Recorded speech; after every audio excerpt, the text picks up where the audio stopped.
থামলেন। অবসাদের মুক্ত উপায় রে না রে না রে রি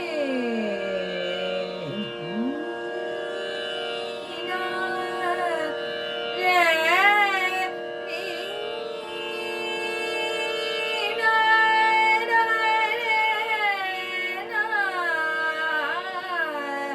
রে। অর্থাৎ আপনার মনের মধ্যে না গান শুনলে তো হবে না, আমার প্রচন্ড চিন্তা রয়েছে, এই দেখুন রে, অর্থাৎ চিন্তাটা আবার আবার এন্ট্রি করেছে রে না না। আপনি তখন ভাবছেন যে না থাক, কালকের কাজ কালকে গিয়ে করব, আজকে একটু আপাতত একটু রেস্ট না নিলে কালকের দিনটা শুরু করতে পারবো না। তখন দেখুন রে